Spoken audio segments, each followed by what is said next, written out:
Olá, bom dia. Já estamos acabando o mês, hoje é dia 28 de janeiro de 2018, são aproximadamente 3 horas da tarde. Recentemente saiu a notícia do judiciário de que o companheiro Lula foi condenado pelos 3 desembargadores que analisaram o processo dele.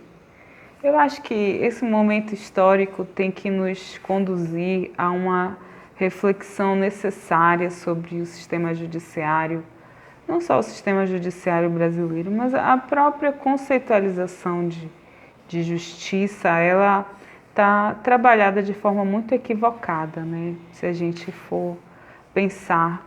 Então, quando a gente vai olhar a estrutura, a construção das estruturas de poder, a formação da ideia de Estado e a consolidação da ideia de Estado, a justiça vem com o objetivo de ser aquilo que garante que as coisas estão mais ou menos organizadas, mais ou menos no lugar e que as regras estão sendo cumpridas e que o desviante está sendo trabalhado, né?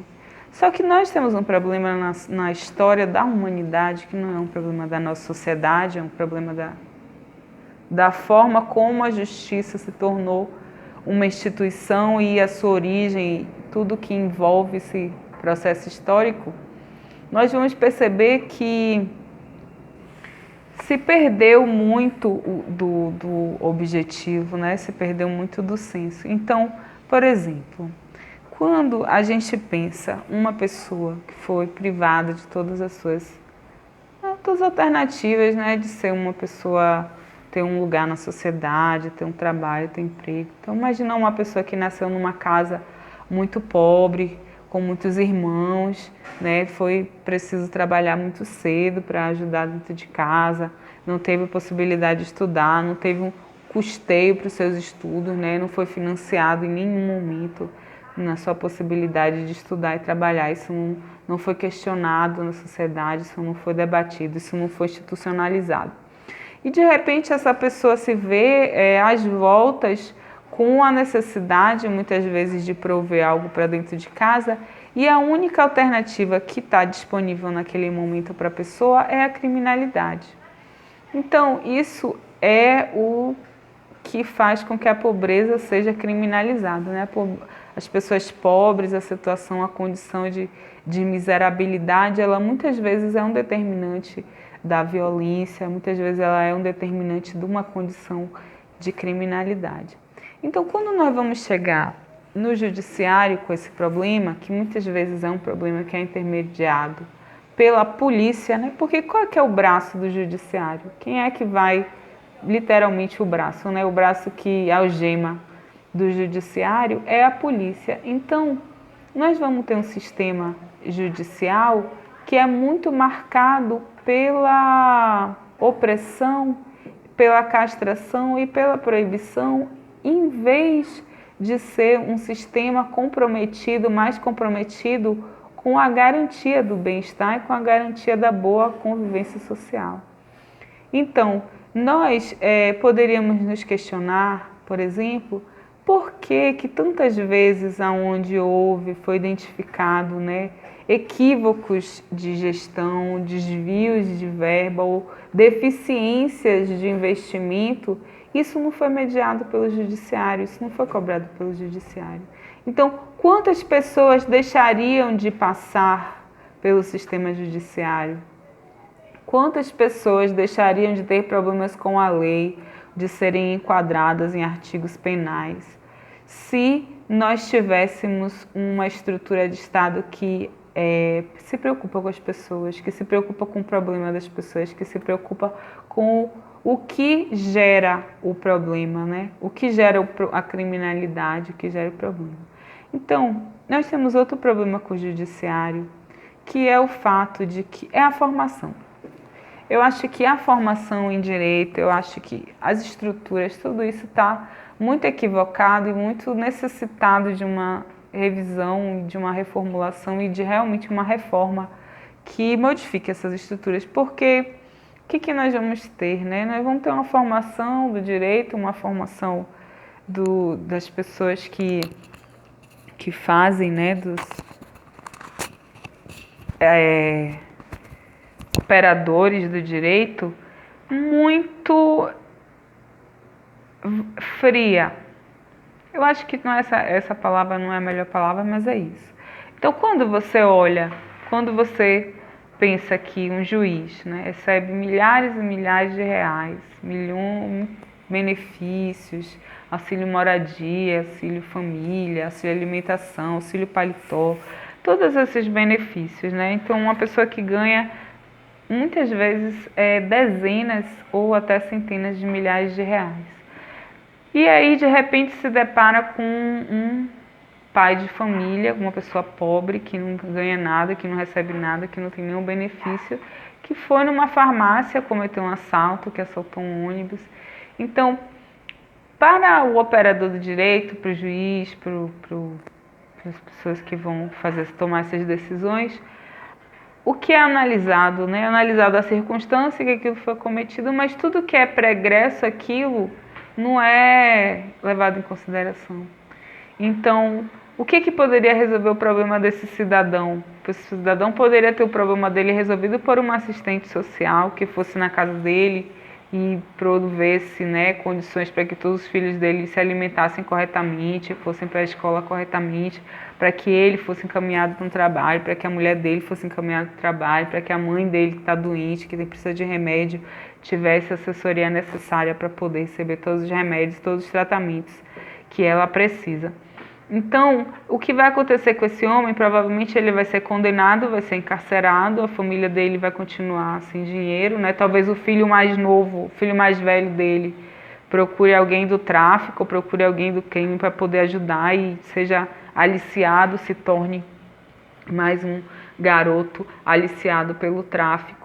E a gente sabe que essa bolsa que é paga para as pessoas que estão presas, ela só se aplica a pessoas que estavam devidamente empregadas, com carteira assinada, que recebiam até tantos salários mínimos, e só essas pessoas, a família dessas pessoas é que tem direito ao auxílio penitenciário. Não se aplica à família das pessoas pobres e não se aplica à maioria das pessoas que, por exemplo, hoje estão encarceradas por crimes contra o patrimônio, que são nada mais do que roubos, assaltos, invasões de terra, invasões de propriedade.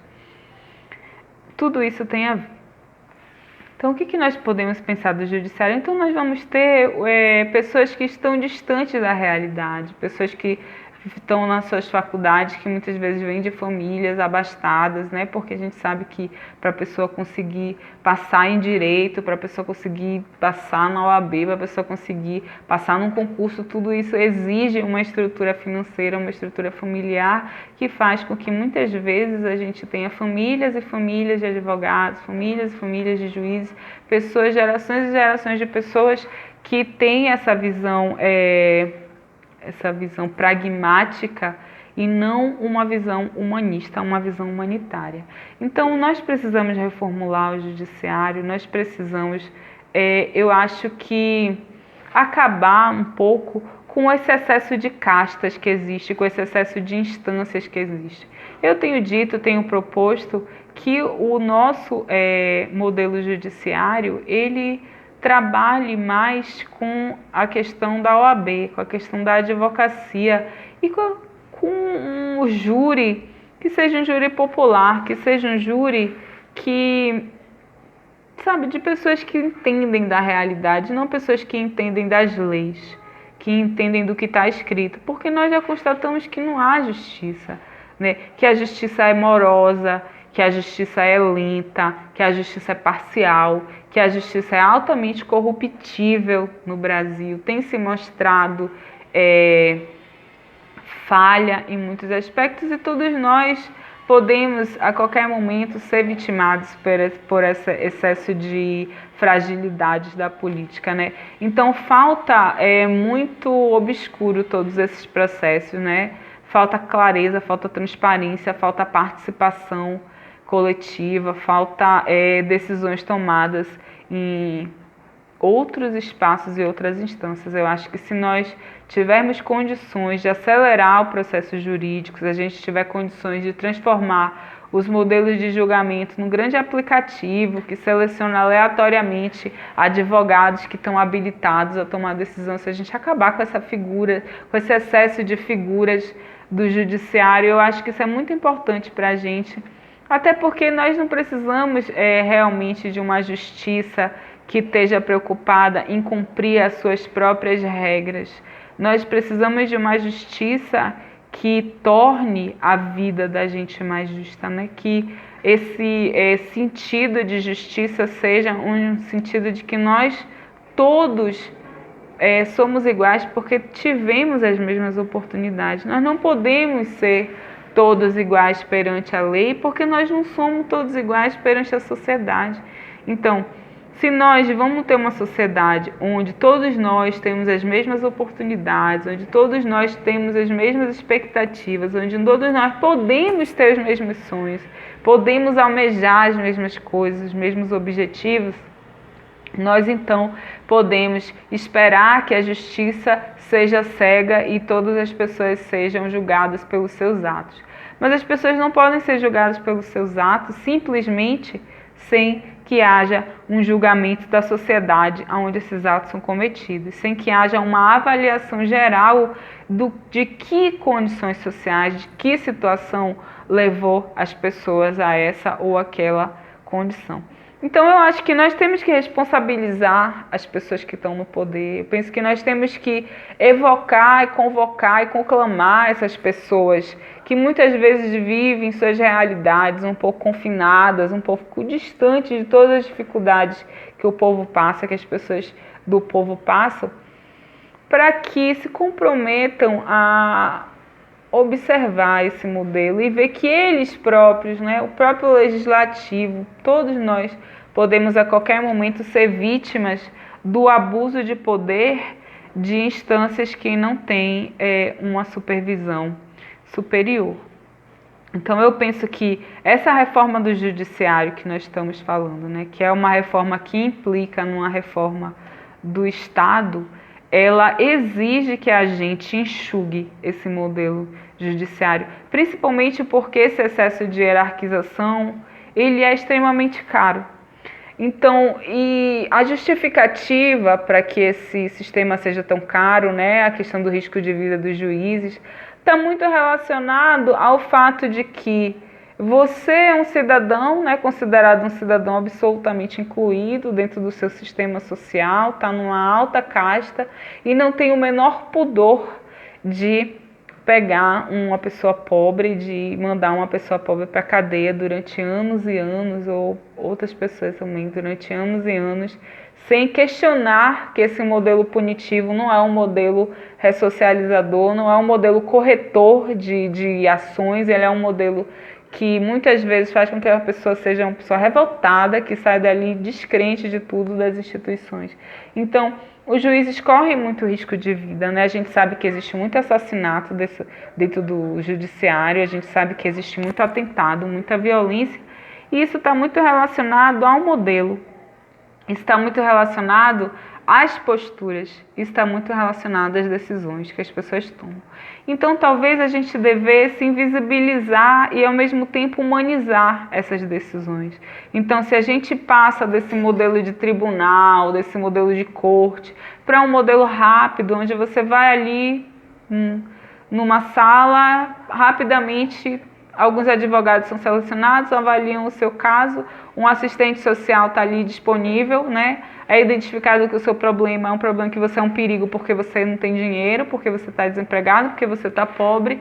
Uma alternativa social é ofertada para você de retomar a sua vida num outro patamar, numa outra situação. Se rapidamente ali mesmo se encontra um emprego para você, uma vaga de escola para os seus filhos, você resolve o seu problema e você sai dali injustiçado. E você sai dali com a justiça feita. E não é isso que acontece. Então, nós vamos precisar modificar esse modelo para enxugar o Estado, porque nós já identificamos que um dos maiores custos, maiores gastos públicos é com a manutenção do sistema judiciário, e simplesmente nós temos um sistema judiciário agressivo, violento, punitivo, feito por pessoas ricas que não sabem nada das pessoas pobres, da vida das pessoas pobres, e que querem aplicar a lei olhando não para as pessoas, olhando não para a vida das pessoas, mas que querem aplicar a lei olhando para os seus códigos, olhando para os seus livros e para as suas próprias regras. Nós precisamos questionar isso, nós precisamos de pessoas que questionem isso, nós precisamos de pessoas que enfrentem isso. Então isso também está muito relacionado com o nosso momento eleitoral, está muito relacionado com as decisões que nós vamos tomar. Então é muito importante que a gente propague, né, esse debate, que a gente reflita sobre isso e que a gente questione as pessoas que a gente tem colocado no poder sobre o que elas têm feito e o que elas podem e o que elas pretendem fazer a respeito de um modelo de punição, de um modelo de castigo, de um modelo violento que começa na polícia e termina no presídio e passa por uma corte fria onde pessoas são julgadas por regras e não por situações. Então é isso, a gente começou o ano um pouco ruim, né? Vamos ver se a gente melhora. 2018 vai ser um ano tenso, vai ser um ano de grandes questionamentos. Mas a gente vive um momento que possibilita que esse nosso questionamento, que essa nossa indignação coletiva nos conduza às mudanças que nós realmente queremos ver na sociedade. É isso, estamos aí, um ótimo ano para todos e vamos nessa luta aqui. Quem luta vence.